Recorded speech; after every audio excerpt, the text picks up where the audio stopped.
Good morning, students. Today we are going to start with chapter number 4 of macroeconomics, which tells you about the different methods of calculating national income. So as we can see, there are three methods for calculating national income. National income using product method, income method and expenditure method. Product method is also known as value added method, income method and then expenditure method, and product method is also known as output method. So these are the various names which you should know. So these are the three different methods of calculating national income. So now students, I'm going to tell you certain things about national income measures, that whenever we calculate national income, only the market value of final product is always taken. National income is always a monetary measure, so non-monetary measures are always included, like your services of your mother when she is doing household chores. So that is excluded because that cannot be measured in monetary terms. Thirdly, national income includes the market value of all the final goods. So the intermediate value of the product are not included. So this has to be taken care of. If you include the intermediate value of the good and final value also, so it leads to double counting. A final product is one which is available for immediate consumption.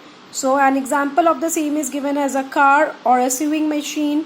The example of intermediate product is raw materials.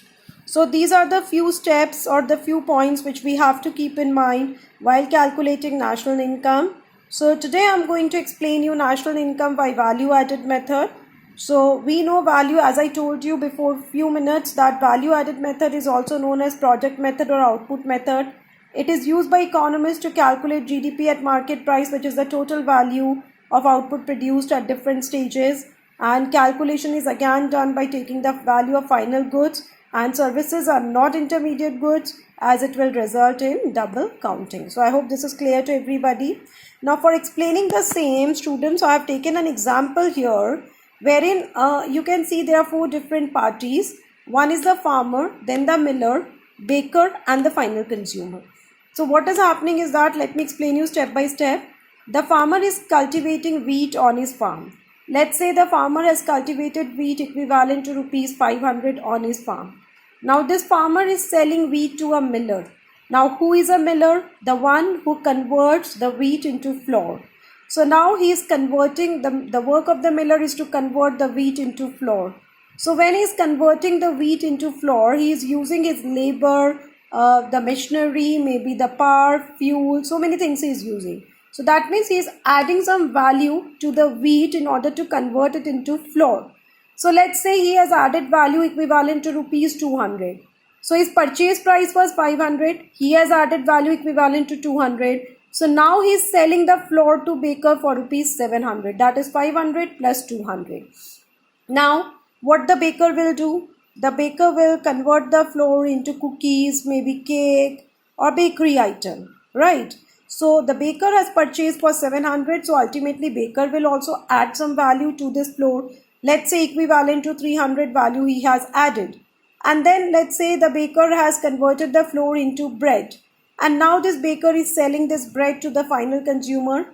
His purchase price was 700. He has added value equivalent to 300. So 7 plus 3 is equal to 1000. So he is selling the bread to the final consumers for rupees 1000. So what is value added method? Actually, this is just to make you understand with the help of this example that at every stage some value is been added. Like farmer has added value equivalent to 500. Miller has added value of rupees 200 because 500 was already his purchase price. Baker has added value equivalent to 300. So 500 plus 200 plus 300 is equal to 1000, which is the final price of the bread.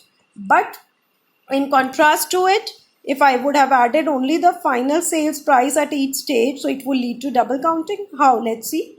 500 is the sale price of farmer, plus miller is selling for 700. So 500 plus 700 plus baker is selling for 1000. So 5 plus 7 plus 1, it comes to 2200. So it leads to double counting, whereas the bread is only sold for rupees 1000. So in this case, students, it has been explained to you here that the output of each stage is wheat, flour and bread. The value of output of wheat is 500, flour is 700 and bread is 1000. Value of input for wheat, we have this, we have assumed it to be 0. Flour 500 and bread 500. So this input price means the purchase price. Value added of wheat is 500, flour as I told you 200, and bread is 300. So the total price of the bread comes to 500 plus 200 plus 300 is equal to 1000. So this is what at every stage we are only adding the value in order to find out the national income or domestic income. Now I'm going to explain you the formula.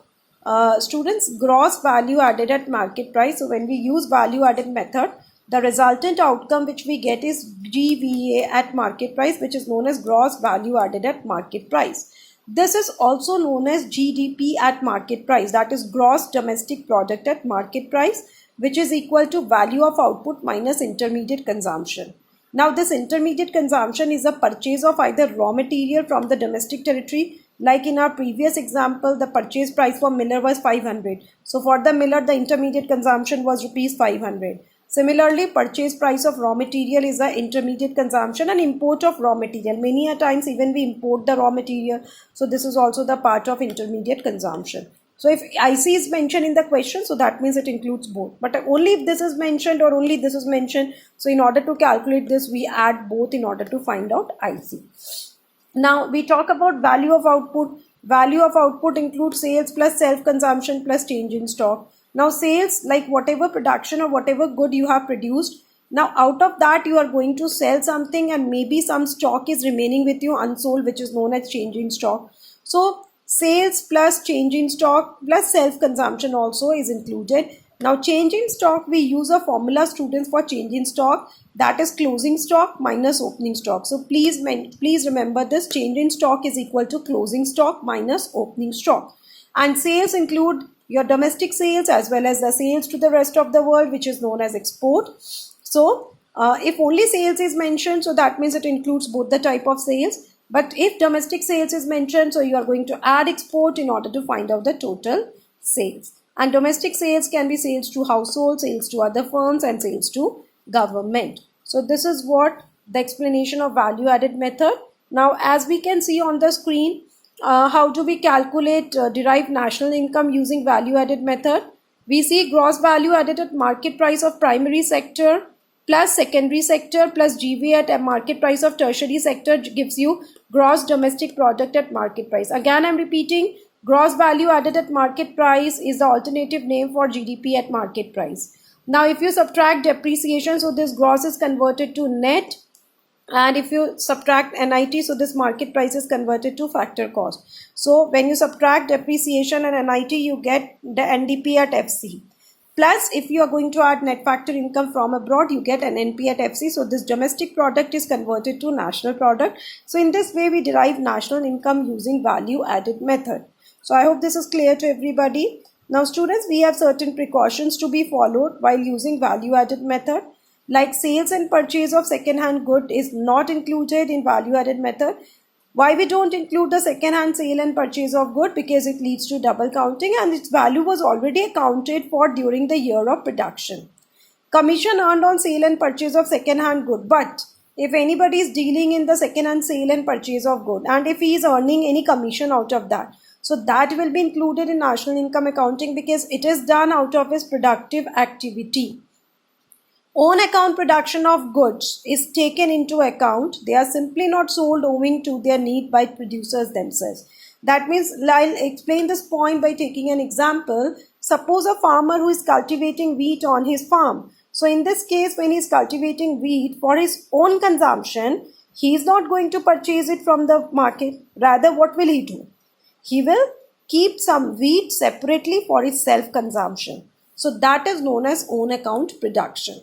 So even because that good is also produced in an economy. So as a result, even the value of own account production will be included in national income accounting. Value of intermediate good is not included because value of intermediate good is already reflected in the value of final good. So this is also very clear, I suppose, to everybody. And this value of intermediate good is never included in national income accounting, no matter whether it is calculation using value added method, income method, or expenditure method. So in the next session, students, I'm going to explain you 2-3 numericals so that you are able to do it very properly. So, and please once again lay focus or have focus on this diagrammatic presentation or this flow chart. It is very, very important. This is a set of complete, formula which gives you according to value added method. Once again, I repeat, students, generally we call value of output is equal to sales plus change in stock. Self consumption is also there, but it is not used generally. And change in stock, you need to remember closing stock minus opening stock is equal to change in stock. And intermediate consumption, if this word is given, so we are not going to add these two in order to find this, but if these are given separately, so we are going to add these two in order to find intermediate consumption. So please take care of these few points. Thank you so much for this session.